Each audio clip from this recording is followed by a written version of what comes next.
আসসালামু আলাইকুম। আমার নাম হচ্ছে আশরাফুল আলম। আমার বাড়ি হচ্ছে শাপলাপুর শেখমেরা। আমি একজন তরুণ উদ্যোক্তা। আমার ফার্মের নাম হচ্ছে তরুণ উদ্যোক্তা এগ্রো ফার্ম। তরুণ উদ্যোক্তা এগ্রো ফার্ম। জি। আচ্ছা আচ্ছা, তুমি সবাই তো সাদা মুরগির চাষ করে, তোমার হঠাৎ করে সোনালী মুরগি এই চিন্তা করতে আসলো?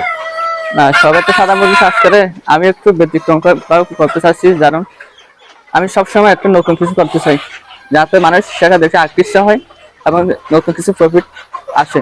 আচ্ছা আচ্ছা। এখানে অনেক সাদা মুরগি চাষ করে, তবে তারা মাঝে মাঝে লস হয়, কিন্তু আমি ইনশাল্লাহ এখনো কোনো লস হয়নি। আমি 3 বছর যাবত এখন খামার করছি, কোনো লস হয়নি ইনশাল্লাহ।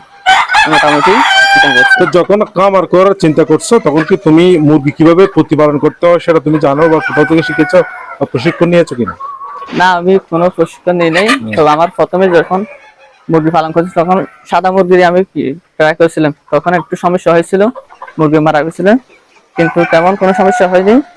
তারপর একটা লাভজনক হয়েছে। এখন মোটামুটি ইনশাল্লাহ আইডিয়া হয়ে গেছে। এখন মোবাইল থেকেও কিছু আইডিয়া নেই, এবং বিভিন্ন ডাক্তারদের পরামর্শ নিয়ে এখন ইনশাল্লাহ ভালো করতেছি। তুমি প্রথম যখন শুরু করো তখন তোমার কয়টা মুরগি ছিল? আমার প্রথম যখন উঠেছিলাম তখন আমার 1,500 মুরগি দিয়ে উঠেছিলাম।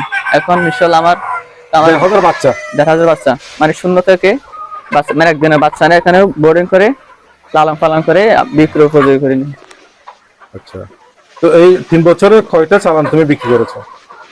এই 3 বছরে আমি 10 থেকে 12টা চালান বিক্রি করছি। 10-12টা চালান।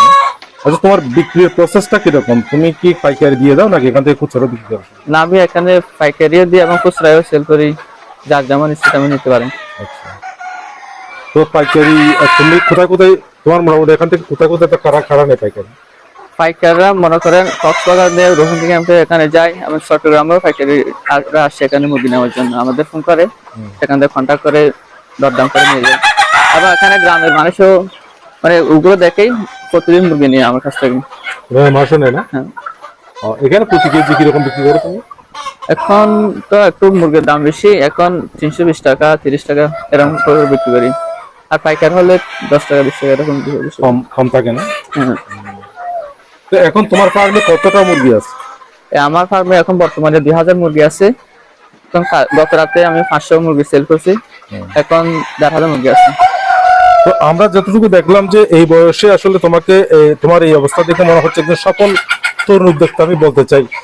সেক্ষেত্রে তোমার কোনো আছে কিনা, অবজেকশন আছে কিনা? অথবা তুমি তোমার সমবয়সী তরুণ যারা কিছু করবে না, করতে পারবে না ভাবতেছে, তারা কত টাকা নিয়ে এই এই ব্যবসা শুরু করতে পারবে বলে মনে হয়? না, এখানে বিশেষ ব্যবসা করা যায়। মনে করেন আপনার কাছে এখন টাকা নেই, কোনো একটা ডিলারের মাধ্যমে আপনি কিছু টাকা ইনভেস্ট করে ওদের সাথে কথা বলে কন্ট্যাক্ট করে মানে করতে পারেন। তাছাড়া আপনার যদি টাকা থাকে, আপনার নিজস্ব সবকিছু নগদে কিনে ডাইরেক্ট সরাসরি ডিপো থেকে বাচ্চা এবং খাবার এগুলো আনে করতে পারবেন, কোনো সমস্যা নেই। একজন যদি এই সোনালী মুরগি ব্যবসা করতে চায়, মানে এই ফার্ম করতে চায়, তাহলে তাকে কত টাকা নিয়ে ইনভেস্ট করতে হবে বলে তোমার মনে হয়? এই তো বিষয়টা তো ব্যক্তিগত বিষয়। আমি আমি করছি মাত্র 50,000 টাকা দিয়ে শুরু। এখন আমার এখানে প্রায় 6 লাখ টাকা মুরগি আছে। আমি কিছু টাকা জামানত হিসাবে দিয়ে সেগুলো উঠাইছি। আচ্ছা, তো এদের কি কি ধরনের সোনালী মুরগিগুলো এবং সাদা মুরগিগুলোর কি খাবার দাবার আলাদা নাকি একই রকম খাবার দাবার? এখানে সোনালী মুরগি ব্রয়লার খাবার খাওয়াতে পারবেন এবং সোনালী স্টেরয়েড খাওয়াতে কোনো সমস্যা নেই। তবে ব্রয়লার খাওয়ালে একটু ওজন বেশি তাড়াতাড়ি আসে আর কি। তো তোমার ফার্মটা দেখলাম একদম খোলামেলা, এটা কি এরকম রাখতে হয় না? ফার্ম সবসময় বাতাস খোলামেলা থাকলেই একটু ওয়েট বেশি আসে, ওজন আসে। তাছাড়া একটু নিরিবিলি পরিবেশে ফার্ম করতে হয়, নিরিবিলি পরিবেশে না, তাহলে টেস্ট হওয়ার সম্ভাবনা থাকে, গরমের রোদের সমস্যা থাকে। তো তুমি যে এতদিন ধরে ফার্ম করতেছো, মুরগিগুলোর সাথে তো তোমার একটা সম্পর্ক হয়ে গেছে মনে হয় না? না, একটা একটু ওদের প্রতি একটু প্রেম জমা গেছে, এখন জমা গেছে না? আর ওরা কি সেটা বুঝতে পারে যে তুমি আশা করে? ওরা আসলে আমাকে টাক দিবে অটোমেটিক, তাই না? সেটা তুমি বুঝতে পারো? হ্যাঁ, ওদের খিদে লাগলে বেশি যারা বুঝতে পারে, সবকিছু বুঝতে পারে, তাই না? কখন কোন টাইমে খাবার দিতে হয়, পানি দিতে হয়। তুমি কয় বেলা খাবার দাও ওদের? সাধারণত 3 বেলা খাবার দিয়ে চলে, তবে আমি 4 বেলা দিই, মানে একটু টাইম মেনটেন করে দিই আর কি। 4 বেলা দাও? হ্যাঁ, পানি দিতে হয় 3 বেলা, আর বেশি গরম পড়লে 4 বেলা করে দিতে হয় পানি। ও, পানি 4 বেলা খাই দিলি? হ্যাঁ, এই মগগুলোতে পানি দেয়? হ্যাঁ, ওগুলো তো পানি দিই। এইগুলো তো পানি না? হ্যাঁ, এটা তো হচ্ছে পানি, এটা তো হচ্ছে খাবার। এটা হচ্ছে খাবার খাচ্ছে। খাবার গুলো কি গম নাকি? না, এটা হচ্ছে রেডিমেড খাবার, এগুলো খাবার না? সরাসরি গিয়ে থেকে। সরাসরি বাজার থেকে? হ্যাঁ।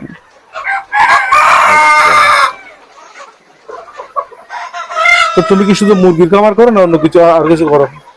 না, আমি পড়াশোনার পাশাপাশি রেটে আমার হোস্টেল কলেজ, আমার এডমিশন আছে অনার্সে, এবং পাশাপাশি আমি করি। না অন্য কোনো খাবার করো কিনা, অন্য কোনো ব্যবসা করার চিন্তা আছে কিনা?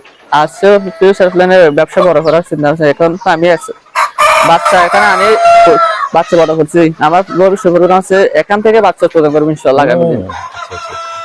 যাতে একটা বেকারত্ব দূর করা যায়। হ্যাঁ, হ্যাঁ, হ্যাঁ।